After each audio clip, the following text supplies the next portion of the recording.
Hello, good morning. সবাই কেমন আছো? আশা করি ভালো আছো। কিন্তু আমি খুব একটা ভালো নেই, ঠান্ডা লেগেছে, প্রচণ্ড জ্বর এসছে। তো শরীর খারাপ হোক যাই হোক, রান্না তো করতেই হবে বলো। তো রান্না চলে এসেছি সকাল সকাল। সকালে টিফিন আজকে হয়ে গেছে, দেখাতে পারিনি যেহেতু শরীরটা ভালো নেই বলে। তো রান্না থেকে ব্লগটা শুরু করছি। তো দেখাই আগে কী কী রান্না করছি, চলো।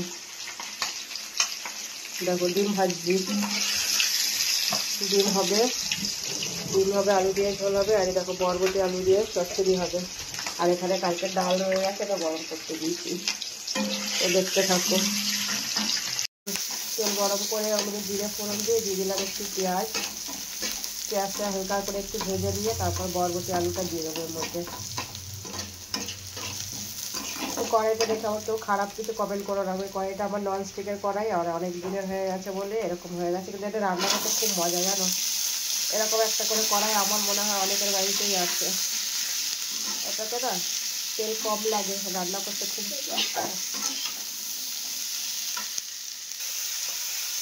তো বরবটি আলুটা একটু লাল লাল করে ভেজে নেবো আর একটু ভাজবো, তারপরে জল দিয়ে দেবো। বেশি জল, এটা বেশি জল করবো না, একদম মাখা মাখা করবো। চচ্চড়িতে একটু মাখা মাখা করবো। আর তোমাদের দাদা ভাই এটা খুব ভালো খায়, ডিম বরবটি এইভাবে যদি চচ্চড়ি করি না, খুব ভালো খায়।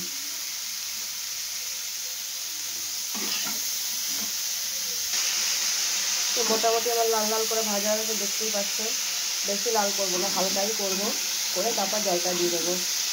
শরীরটা ভীষণ খারাপ, জানো বন্ধুরা। আমি কথা বলতে আমার খুবই কষ্ট হচ্ছে, কিন্তু যাই হোক, সংসার আছে, রান্না করতে হবে, ছেলে মেয়ে আছে, তারা তো খাবে, তাই না বলো।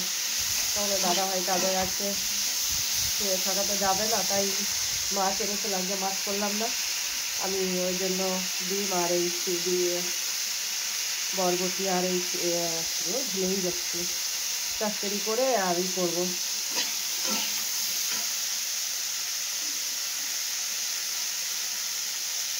তারপর তেল গরম করে ডিমের আলুটা ভেজে নিচ্ছি, একটু লাল লাল করে ভেজে নেবো। এখানে পেঁয়াজ কুচি রেখেছি, আর ওইদিকে পেস্ট করে নিয়েছি, আদা রসুন পেঁয়াজ সব কিছু একসাথে মিক্স করে এরকম গ্রাইন্ড করে নিয়েছি।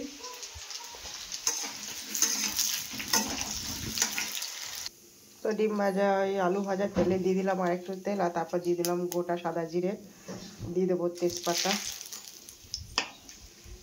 তারপর দিয়ে দেবো পেঁয়াজ কুচি।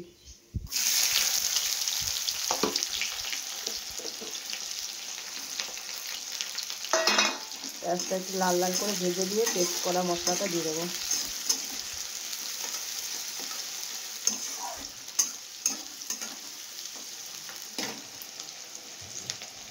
ওই পেস্ট করা মশলাটা আদা রসুন আর পেঁয়াজ একসাথে আর টমেটো একসাথে পেস্ট করে নিয়েছি।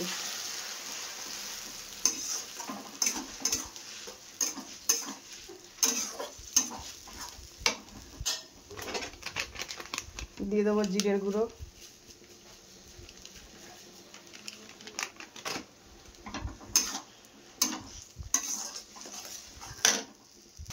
দিয়ে দিলাম সামান্য একটু লঙ্কার গুঁড়ো কালারের জন্য।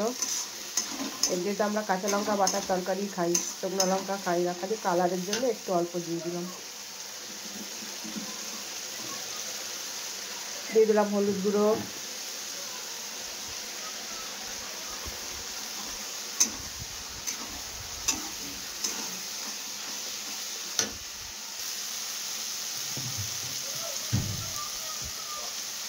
দিলাম নুন,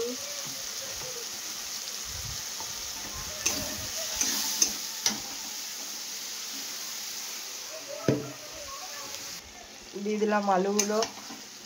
দেখতেই পাচ্ছিল মশলার থেকে তেল ছেড়ে এসছে, তাই আলুগুলো, ভাজা আলুগুলো দিয়ে দিলাম। এবার আবার বেশ খানিকক্ষণ কষাবো। কালারটা কেমন এসছে দেখো বন্ধুরা।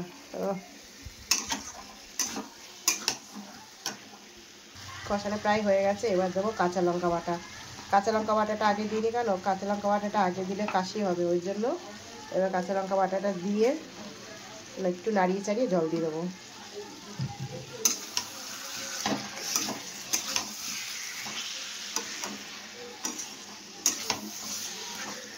তো কারা কারা ডিম খেতে ভালোবাসো, চলে আসো, ঝটপট একসাথে বসে খাওয়া যাবে, অনেক আড্ডা। আমি চাই বন্ধু তোমরা সবাই আসো আমার বাড়িতে, কিন্তু কেউ আসো না, আর আমাকেও কেউ বলো না যে আসো। তো যাই হোক, ভিডিও তো কম বেশি রোজই ছাড়তে থাকি, তোমরা কেউ লাইক কমেন্ট করো না। অবশ্য কালকে রান্নাটা কয়েকজন কমেন্ট করেছো, খুব ভালো ভালো কমেন্ট করেছো, খুব ভালো লেগেছে। যাই হোক, এইভাবে সবাই পাশে থেকো আর ভিডিওটা একটু শেয়ার করে দিও।